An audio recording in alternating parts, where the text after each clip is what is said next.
day, sir!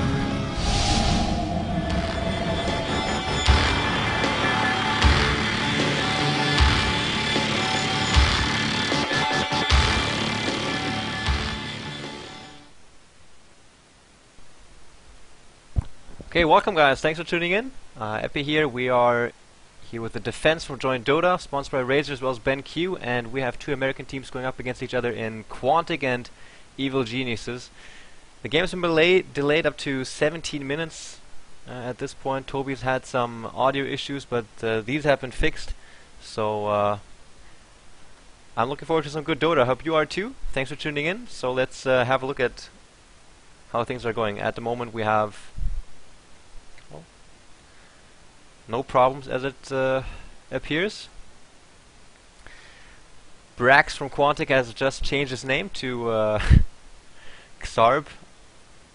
Oh man, so many of them have done it now. I guess we're just talking about Toby having his name backwards and how original that was. And I guess a bunch of Quantic boys followed suit. Again, many of you are probably tuning in because you read the interview on Join Dota, so if you are here from there, then welcome. Thanks for tuning in, and I hope that we're going to see some amazing Dota today. EG against Quantic is a promising matchup. Both American teams have been invited to the international too, and I think it should be a good matchup. Both teams match up stylistically. Evil Geniuses have been practicing a crap load, and they are somewhere in Europe at the moment, so I actually didn't really get the scoop on what exactly they're doing, but yeah. Actually, by the way, let me do that quickly while we're on the show here. I was on a Dota LAN in Germany with my girlfriend, and it was the craziest and fun first LAN experience I've had. It was full with people. I think it was like 100 to 200 Dota players there. It was a big hall. Big shout out to Jens for organizing the whole thing. It was a good 3 days. And one guy, Zakdil from Dota Source, handed me this little goodie.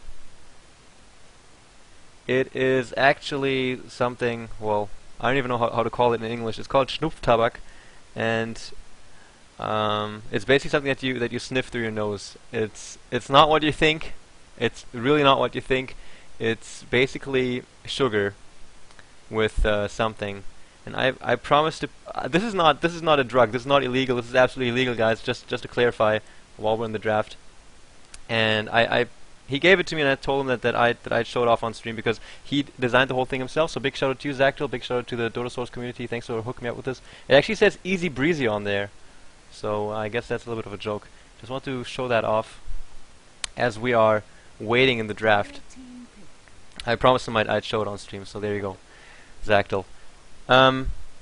The ban phase is already over, so we see some relatively standard bans. Tinker right now has established himself kind of as a first ban, first pick, or at least to be picked or banned within the first pick or ban phase. And well, then we have Darkseer. Broodmother right now is still left in the pool, so Darkseer, Lycan are the two main heroes that you do want to get banned out. And Nature's Prophet also made it through in the first ban phase, and Tnyap, aka Pain of Gold, picked him up right away. So we'll see what EG is going to go for. As I said earlier, we still have Broodmother and a bunch of other powerful heroes left in the pool, such as Rubik, and Morphling has become that carry of choice, if you will. I think he just really suits the role of a carry at the moment, because he's able to just strength morph and thus increase his survivability, and he has a very strong nuke, good late game potential, and I think that's all you need basically. If you get a stun from a support and get the whole combination set up, the waveform from Morphling really helps out in securing the kill by nuking, basically by dealing some more damage. And it's also a good escape mechanism when it comes down to it. You can use it down cliffs, up cliffs, so that's basically, those are a few of the reasons why Morphling has recently been picked up more often. And then again, an additional reason might be that Korok is very well known for his Morphling, so EG basically killed two birds with one stone there, picking a strong hero for themselves, as well as quasi-banning out a hero for for Korok there. Rubik also a very powerful hero, very fragile but a strong skill set, so it takes a good positioning to make full use of that hero. And Enigma, third pick now for EG. So we're going to see some humongous black holes. He's probably going to be jungling. He's got some good pushing power. The stun's not to be trifled with. And those first three heroes from EG are looking pretty powerful. So what they might be looking at is perhaps a support Rubik. They could also have him in the solo mid. If they don't put him there, then they will still have to draft one, as well as a long lane solo hero. I guess Enigma could also fulfill that role, but I imagine EG wanting to put Enigma into the jungle just to give him a little bit of time to farm up some items, like maybe a quick mech after that soul ring. Quantic, though, they have three quite powerful heroes. Nature's Prophet and Leshrac mainly are the first pick material heroes that they've secured for themselves. Leshrac just a very strong pusher. Split Earth also not bad. And usually we just see heroes or players going for the Split Earth and Edict combination and then just skipping the Lightning Storm altogether, valuing the bonus stats over that nuke, just because Leshrac is a pretty fragile hero that adds some survivability onto him. Nature's Prophet, obviously, global presence. He can just split push you. He can make a +1 situation out of any gang or fight during the later stages of the game. He is basically invaluable when it comes to team fights because he can just buy back and then rejoin the team fight. So it's basically like you always have an Aegis up if the Nature's Prophet has buyback money up. And then you have Tidehunter, so he adds some great team fight potential. The Ravage is just a very good team fight skill, good team fight ultimate to set up the fights. And well, they did ban out now the Brute Mother. I was just going to talk about how Tidehunter is also a good laner against the Brute Mother, such as so is SK, because of the Kraken Shell and the Anchor Smash.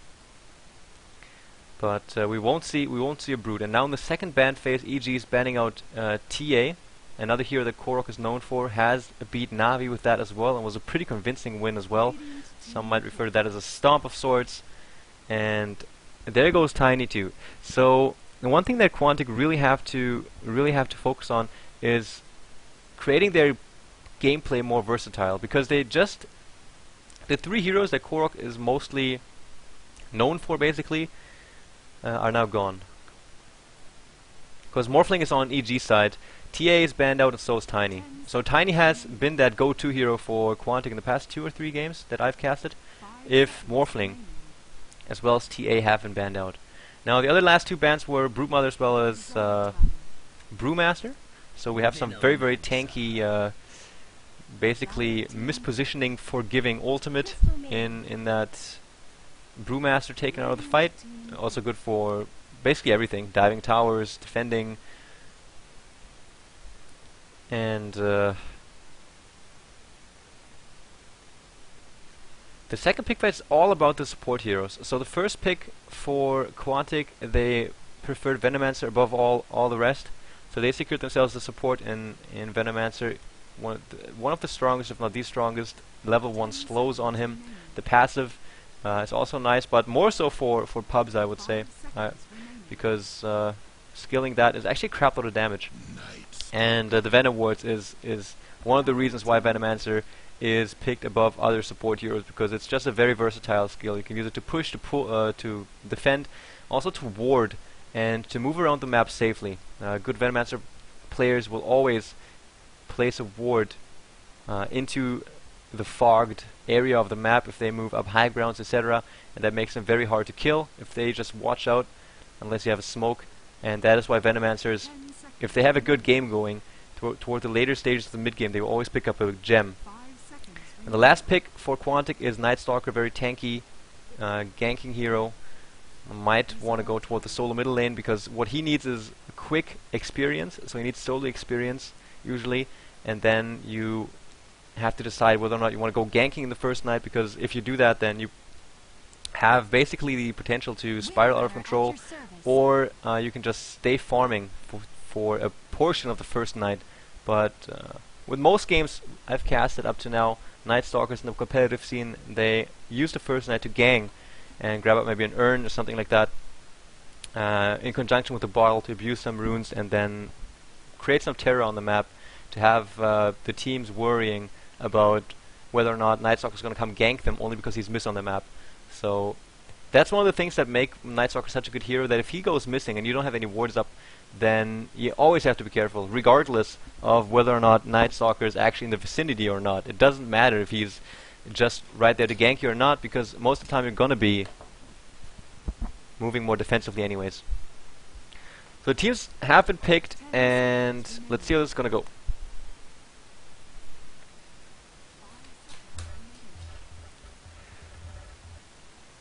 In-game audio is enabled. Alright, so again, for all you guys that are currently in-game listening, thank you very much for tuning in. This is going to be a pretty epic game, if I might say so, for the defense, sponsored by Razor as well as BenQ. Paint is so excited, he does have to quickly go to the washroom. Paint, by the way, is going to be playing Tidehunter with Skriddles on his head, Korok on Night Stalker, Brax, Nature's Prophet, and Matrim on Venomancer, as Matrim is trying to make some small talk with EG. The last pick, Leshrac, is then going to be played by Mikey. And on Evil Genius's side, we'll have Bulba on Windrunner. That was the last pick for them. By the way, that RC in brackets behind their names is Raid Call, so they teamed up with those as well. Perhaps some bonus money they're getting from those guys. Fear is going to be playing Morphling. He only has... Somebody give him the full set for Morphling. He only has that head thing. I can give him some shoulders. Melk on Enigma, Demon on Rubik, and Universe on Crystal Maiden. So it's going to be Universe on full support duty. Demon's probably going to be... Well, I could see him in the solo mid, actually.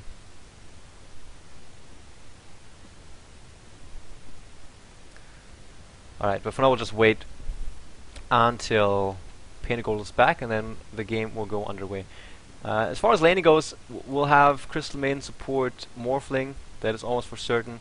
Rubik will, from current standpoints, assuming that Enigma is going to go into the jungle, will most likely be in the solo mid, whereas Bulba is going to be the solo long lane hero. Over toward Quantic side, I can... Well, they actually have a bunch of options. It is very hard to predict for EG at this stage how Quantic is going to lane this. Korok will probably be doing the solo mid. Nature's Prophet could either go jungle, he could also go for the long lane, and then use his Treons to basically divert the creeps. He can intercept the creep wave right here, and then pull him down to his tier 1 tower, forcing his own creep wave to go all the way just unobstructedly through to the tier 1, run into the enemy hero there, and die, whereas Nature's Prophet will do the same thing. Oh.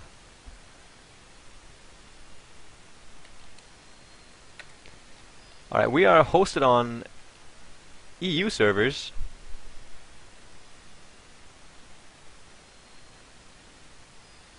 Ham Sandwich now clarifying, I think. Oh, Fear and Demon are... Okay, I don't know what's going on. Let's just let them guys talk it out and see what's gonna happen.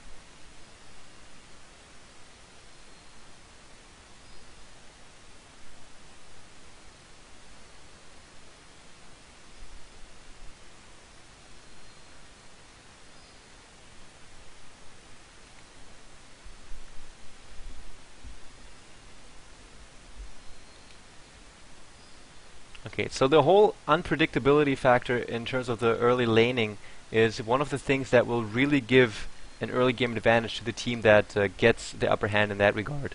For example, if you have a Tidehunter to go up against a Broodmother, and you will see this often in programs. The Broodmother, if they're playing on the Radiant side, they will go up toward the long lane, place the net right inside the vision of the enemy, and then they will move themselves down toward the bottom, just so they place their Tidehunter or their SK or whatever onto the wrong lane in the beginning, and forcing a rotation, which will effectively mean that at least 3 heroes, if it's a dual lane, or 4 heroes if it's a tri-lane on the opposite side, will in almost every case switch lanes with that solo hero that's supposed to take on the Broodmother. Because a Tidehunter can very well take on a Broodmother one-on-one, but if he's going up against a dual or tri-lane, then he's just going to fail. And that is why basically the early laning is so important, and basically drafting in a way that will make it impossible for the enemy to predict how you're going to lane you can't always achieve that type of unpredictability, but if you can, then it certainly helps. Tidehunter has a bunch of squids and octopuses.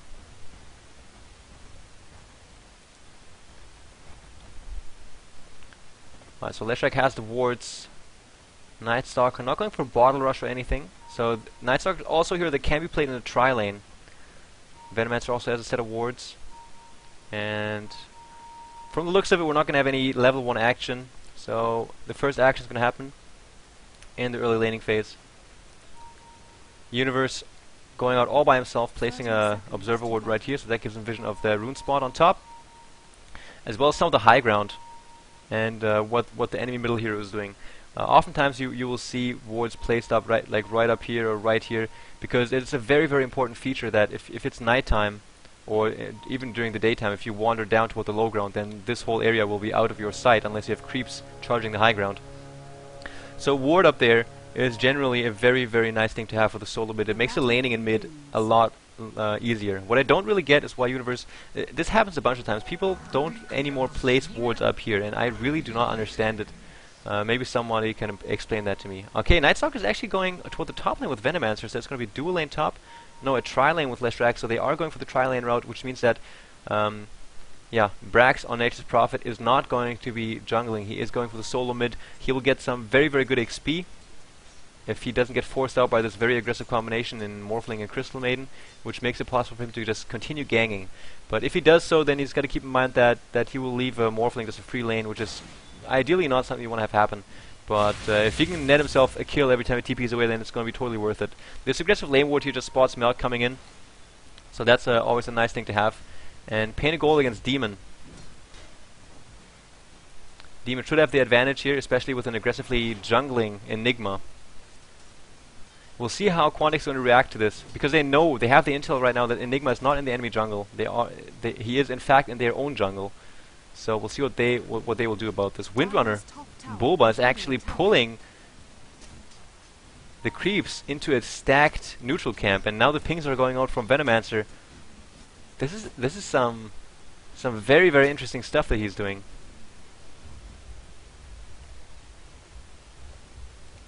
Alright, so Fear spotted out the two support heroes coming in, and had he run back this way, then he might have gotten caught out. That's why he just went the long way through the river. Korok on top, basically all by himself. 5 lasses on him right now, and Painted Gold has to be careful. He knows Enigma's there, and he's still standing pretty far in the lane. He trusts in his tankiness, I guess. And Malak doesn't even go in. The creep wave from the Radiant is moving in, and just as he came out of the jungle, they had no more die creeps to basically go charge and tank the damage.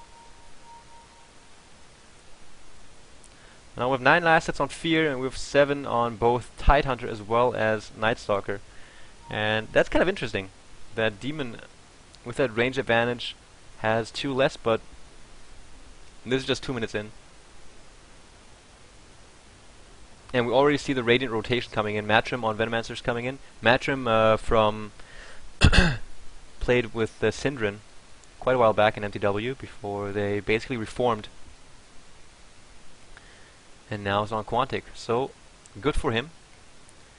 And he's going to be waiting for the 2-minute rune at the bottom spot, and if he finds something good, then he'll go, and if he doesn't, then he might just go through the woods here to give some support. Alright, so he found himself an Illusion rune.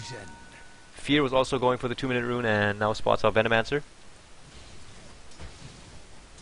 I like what Fear and Universe are doing. They are basically making sure the enemy creeps are staying out of the tower range, so that they can just control the creep equilibrium right in front of their own tower. The range creep just died as well, so that will ensure that, at least for now, they will be staying on their own high ground. They're just going to make sure they don't push the lane. For example, if Universe were to stand in the vicinity of the creeps and then attack Brax, then the aggro from the creeps will come toward him, and every time you draw creep aggro, you automatically start pushing the lane.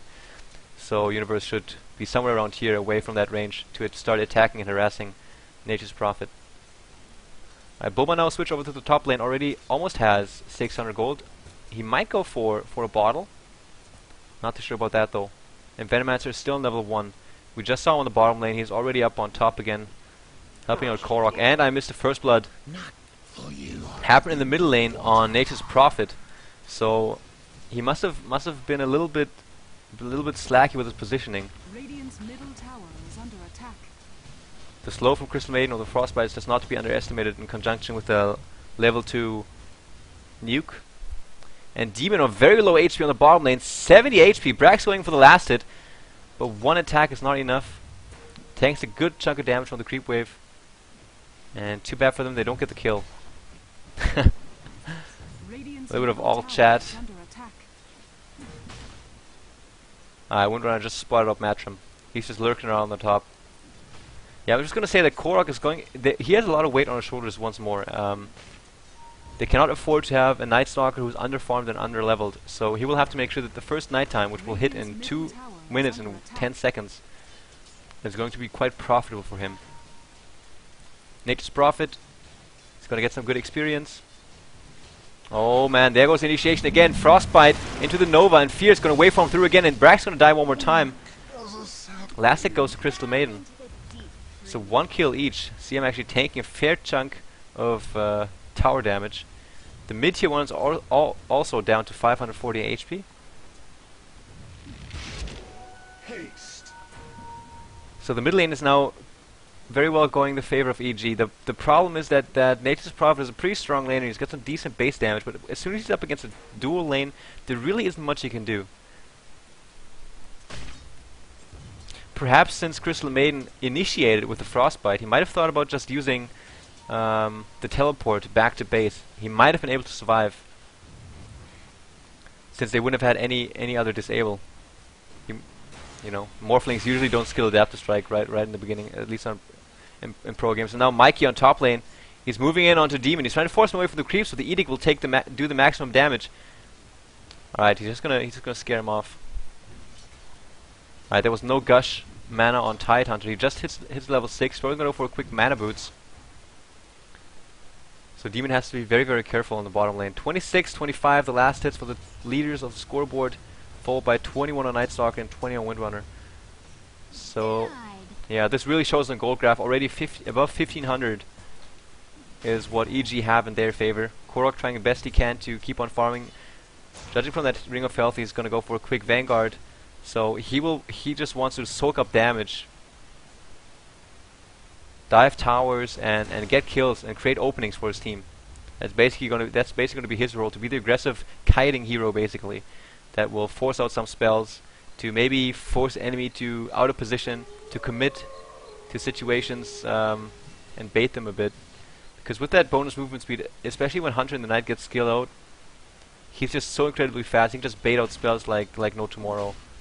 And he's just continuing to stay on lane for a bit just to farm up. He doesn't have boots yet. There was a rune on top lane. What happened to it?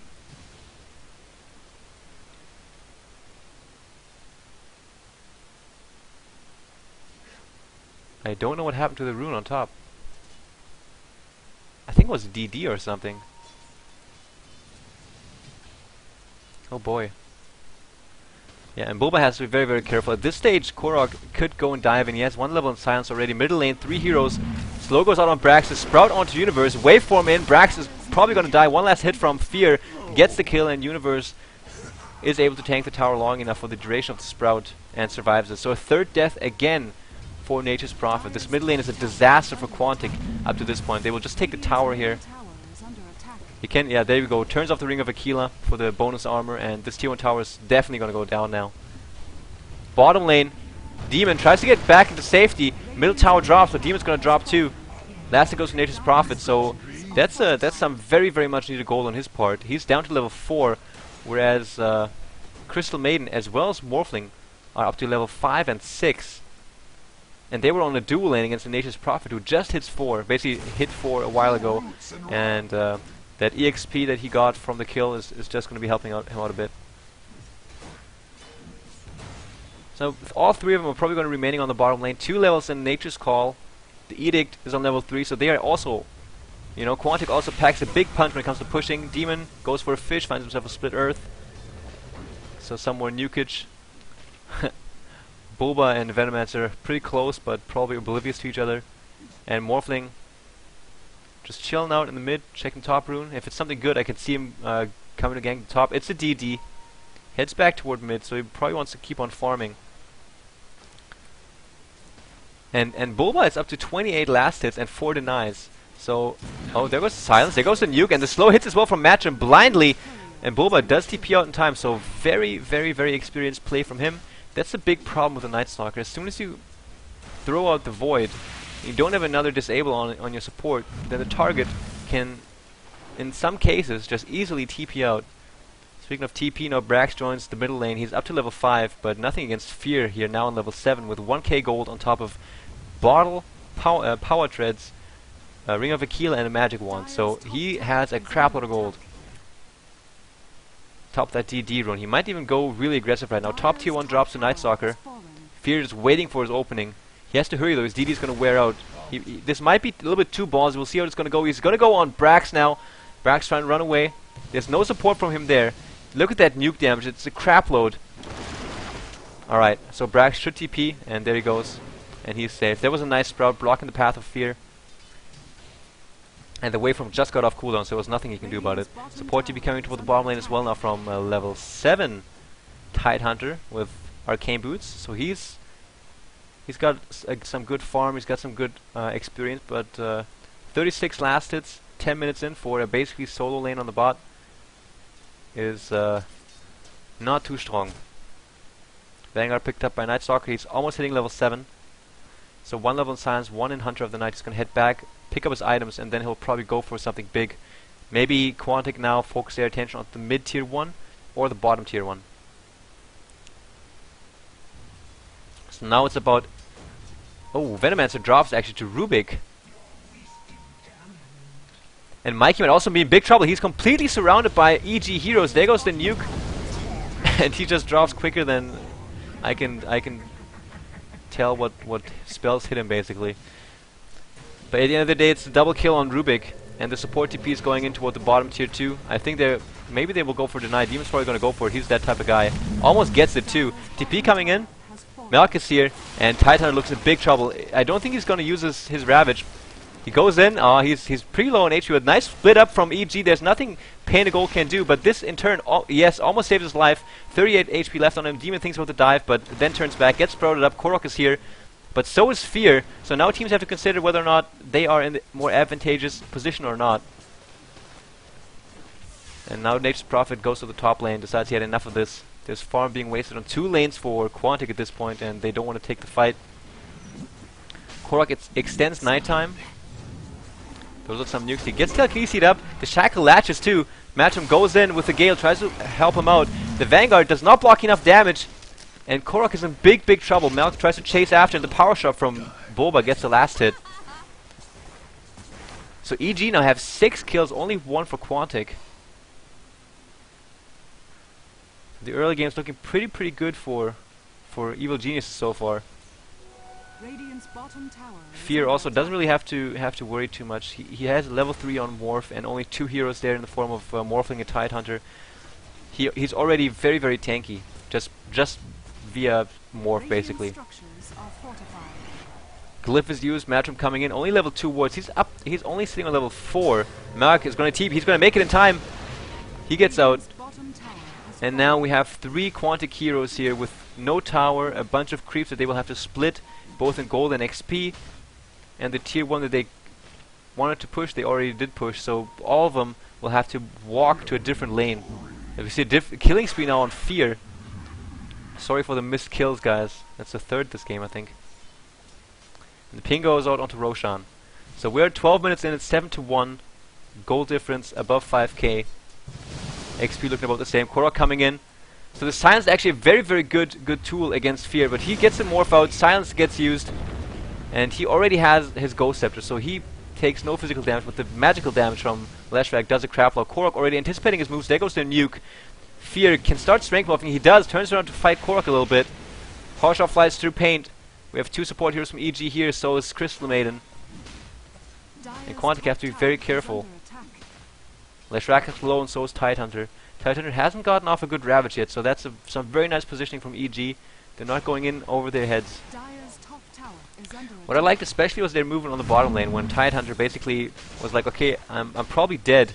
I'm just gonna turn around and get a good stun and match him. Hits the Gale on Demon.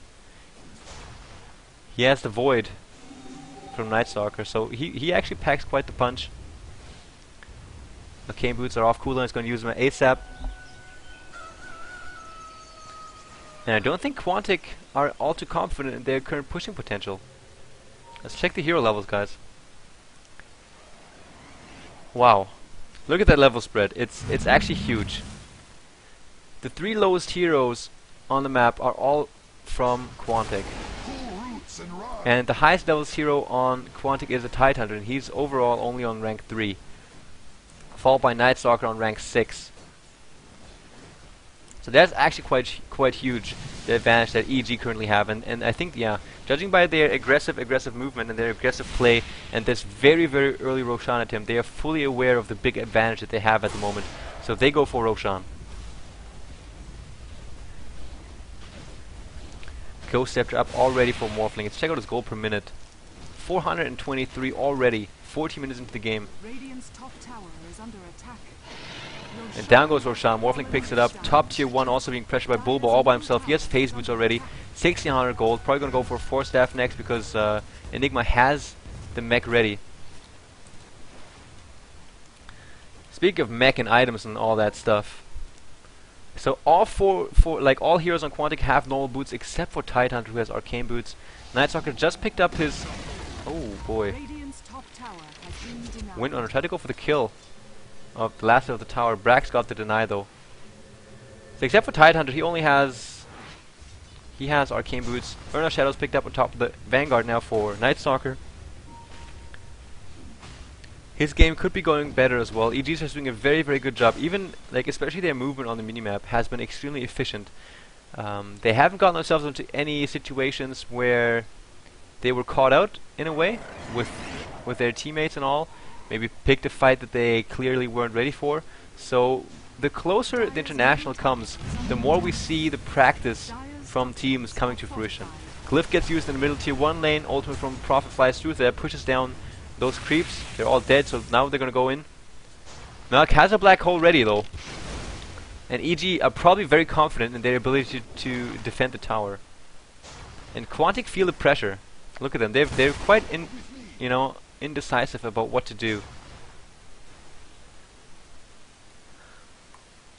Alright, so now Midas and Nature's Prophet. This is going to be a very important tool for him to catch up on XP. Very important. Already a Yule Scepter on Rubik, so game has been going quite well for him. Mech soaring on Enigma, going for a BKB next, and a 4 staff, all basically completed on Windrunner. Morphling heading toward the shotgun and has an Aegis up. Demon just stole wards. So the battle can begin. Demon just grabbed himself one of the best tools on the map for basically deflecting pushes. And Quantic have been effectively wasting a crap load of time in the middle lane. They really didn't accomplish anything. Bulba going in quite aggressively. He doesn't have the 4 staff yet, so he can't 4 staff down cliffs and do fancy moves like that. He only has a wind run, so he has to be quite careful. Crystal Maiden already has Tranquil Boots. She's up to level 8.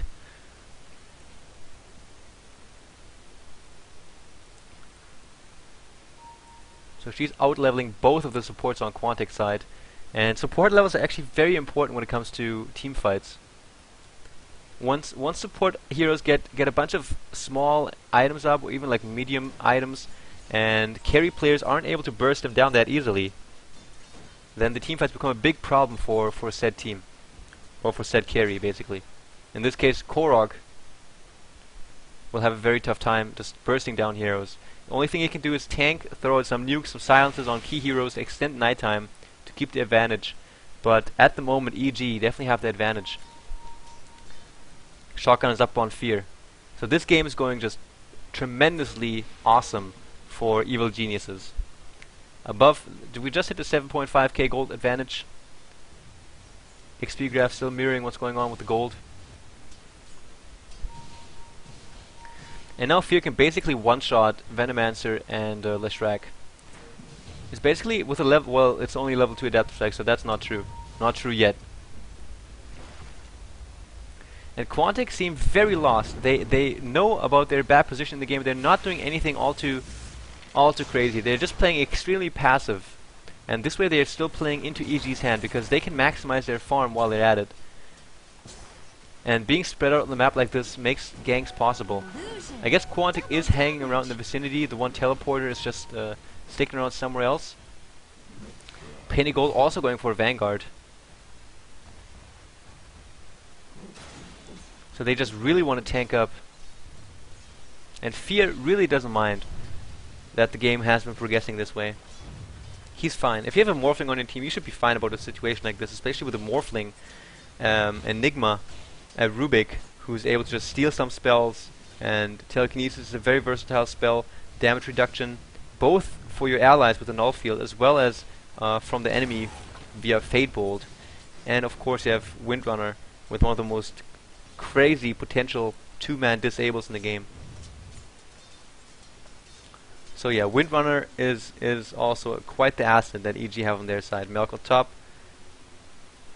1600 gold, and he'll have his BKB up, so game is going quite well for him as well. We're just hitting the 20-minute mark, and he already has Soul Ring, Mech, and Ogre Club. So usually Enigmas, you know, sometimes we see Enigmas not even having a Mech up at this stage of the game, just if they have a pretty bad early game. And this cannot be said about EG. Quantic are the ones that have to make something happen. And Tidehunter has become a tough hero to click on ever since a few patches ago.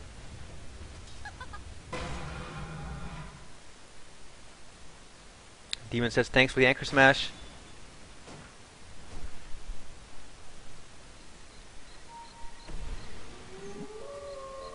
And already some dewarding happening from EG. So there's a bunch of the support duties and the minds of the players are all in this game. They're anticipating where the enemy might be placing their wards. Just able to make sure that they're not giving away any type of intel to the enemy about their positioning and such, how many players are defending, where they're standing, what rune they might be picking up. And now Quantic's going in. Oh man, and Panic Gold misclick onto his ultimate, and now EG's taking their chance. Rubik drops already. Silence out on Crystal Maiden. She's quite low on HP. The ultimate from Venomancer doing some damage. Korok gets nuked down. Fear waiting for the effect from Ethereal Blade to wear off to get in the last two right clicks. But Korok too fast. Bulba going in, but he doesn't do enough damage. And Painted Gold is going to drop. So 1-for-1 exchange so far. 8-2 now the overall score. And that must have been such a painful misclick for Painted Gold. He had his Vanguard up too.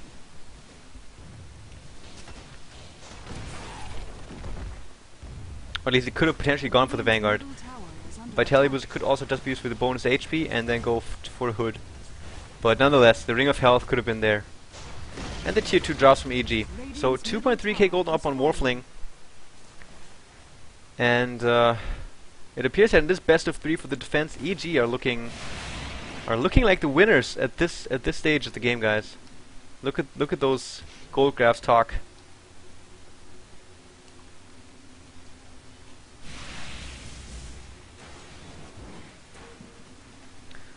There's a Yasha pick up by Morphling. So we're probably going to see a Manta style next on him. We also see Morphling sometimes just keeping the Yasha and then going for another big item. The Yasha bonuses with the agility and the bonus movement speed and attack speed is just really what they want, and then they go for another big item, and after that they complete the Manta style.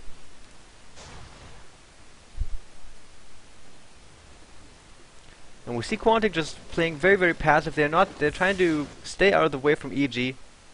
Brax peeking toward the top lane, he's probably gonna kill the creep wave quickly, and then he's gonna head back, give some pressure to the top.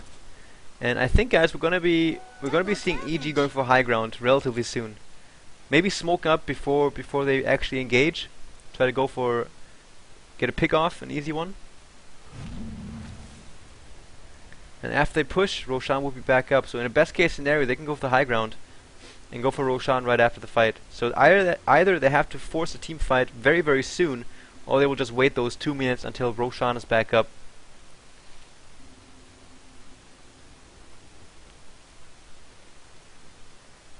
Alright, Matrim now going on to counter warding duty. Now, if this was Arzard, he wouldn't have placed the sentry ward here.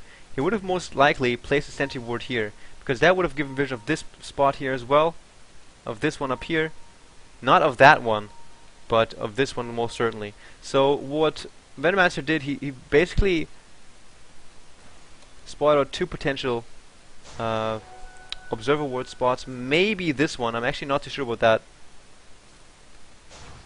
But when I go counter ward, I copy Arzard and place a sentry right there. And now top tier 2 being taken by EG. So this will give them even more gold advantage. We see Quantic are not doing anything about this. And it's not just about the gold, it's about the map control. It's about the insecurity that will increase on Quantic's side because they don't have any towers out there, no structures to TP to support enemies that might get ganked in the future. Windrunner picks up a Blink Dagger, so the items are coming in with the gold for EG, and Quantic's income is stalling at the moment. TP coming in the form of Windrunner.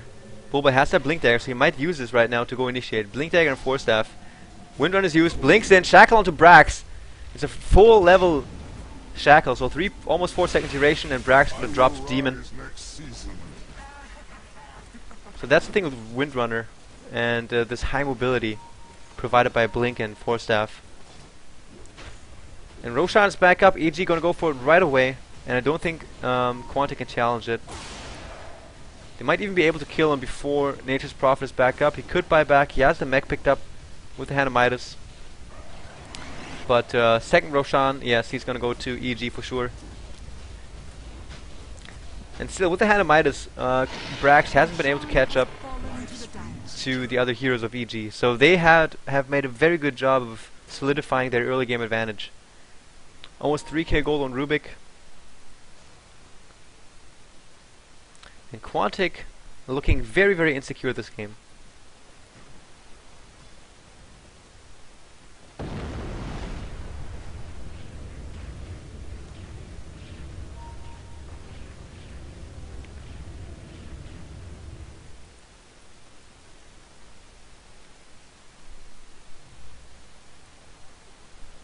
So there's Samantha Salap on Morphling. BKB on Enigma. Blink Dagger on Tidehunter. Hood on Night Stalker. So he's just going all out tankiness. Oh, blinking from Melk into a Ravage from Painted Gold. So they're using all of this for one hero with the Silence from Night Stalker. And they get the kill. But immediate counter kill from Fear as well as Bulba on Nature's Prophet in the middle lane. And they committed to this Enigma kill with the Tidehunter ultimate. So EG might want to go for a push. Oh man, Demon also gets timed stuff, gets slowed by Matrim as well. Demon kind of out of position. His Blink Dagger being cancelled over and over and over again via the poison damage from Venomancer. And Night Stalker secures himself the last hit. He's even diving faster after Universe. Throws out even more, and now the TP out. I don't think Korok's going to get the kill. But the middle tier 3 in the meantime drops to Fear as well as Bulba. Look at the melee barracks. Two heroes from EG going for it all by themselves. Strength Morph activated now by Fear. Turns out to fight against Painted Gold. Waveforms through. Has to be careful.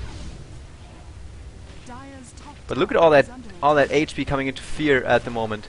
Oh, Slogos are onto Bulba. Sprout as well, so they might want to let go of Fear, but they want to go for Bulba. Windrun is used. He can blink out, and he does so successfully. That's the thing with Blink Dagger and Force Staff Windrunner. The physical invulnerability will guarantee you the possibility to Blink Dagger out unless they have magical damage to deactivate it for 3 seconds. And even so, they will have to use that magical damage in such a way that you will get that damage instance after 2 seconds of Windrun duration. So as soon as you see the Windrun of a Blink Dagger Windrunner, you only have one magical damage instance. Oh man, Nature's Prophet dies one more time to EG, and now they will certainly go and finish what they started in the middle lane. And I can completely see Quantic calling the GG after this. Buyback from Furion is used, but this is probably to no avail. Melk has a black hole. He has the BKB. It's up to 10 second duration. Painted Gold, still no Ravage up. Down go the middle melee barracks. And they're just taking the high ground, and it's not even being contested by Quantic. They're just hanging back in their base and letting EG take what's theirs. Matrim dies immediately to Morphling. Shackle onto Brax. Is EG gonna go in? I don't think so.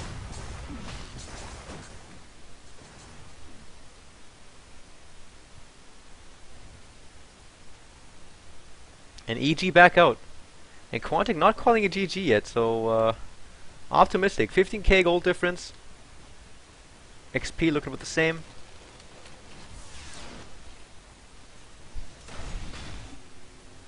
So Milk wants to have a Blink Dagger next, I presume.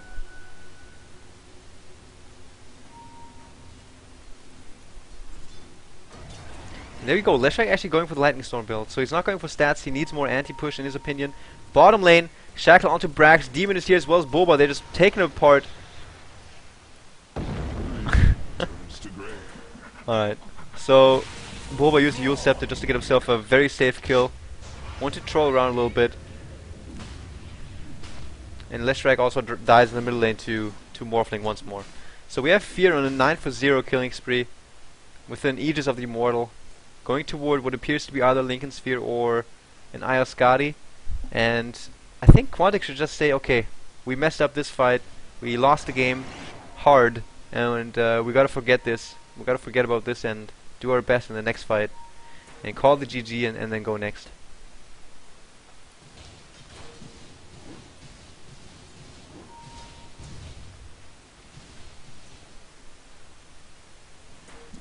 Alright, Fear now leading the charge, Manta style used, tier 3 tower top, being pressured. And Quantic not there yet. Oh man, Mikey, he's gonna die to Morphling. Stun gets out, he gets changed on a bit, he will have to start strength morphing. Painted Gold, he does have the Rabbit, is he gonna use it? Oh. Now Painted Gold is probably gonna wait until the Aegis brings Morphling back until he gets himself into position for a Ravage. He has a Blink Dagger up, so we'll see how it goes. There goes the Ravage. Hits on 3 heroes. Korok is there. They're going to force down Malak, but he used the BKB into a Black Hole. Hits both heroes from Quantic. Korok as well as Painted Gold. The ultimate from Crystal doing a lot of work as well. First one to drop is Night Stalker. Painted Gold going to follow. GG is going to get called, I think. Another buyback now from Painted Gold. And the top bags now fallen. And a triple kill on Morphling. Easy kills for Morphling on that Venomancer.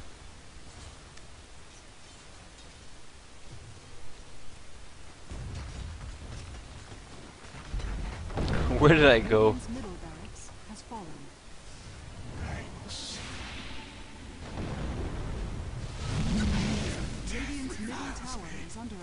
There's the GG.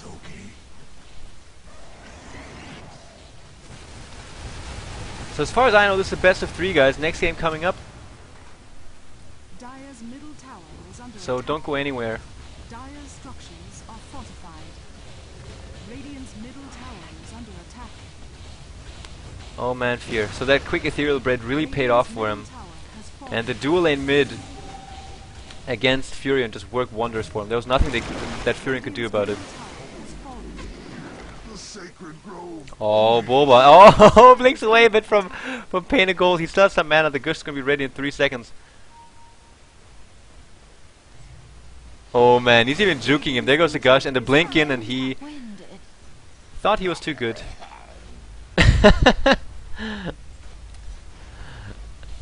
Radiant's ancient is under attack.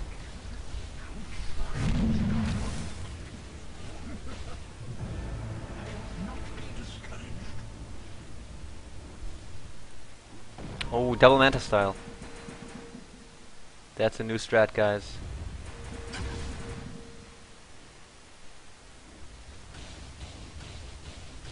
Look at that damage from Fear.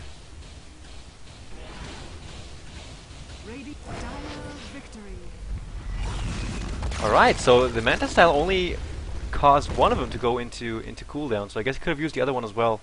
That would have maybe killed the other 2 illusions. Don't know about those mechanics, to be honest. But there we go, very convincing win by EG. I think this is game 1 of 3. So let me put you guys back over here. Thanks for tuning in, guys. It's really dark here in Germany at the moment. My lamp basically stopped working, so I gotta get a new light bulb for that. But again, thanks for watching, and I'll stop the recording right here, and I'll keep you updated about the next game coming up. So again, talk to you guys real soon.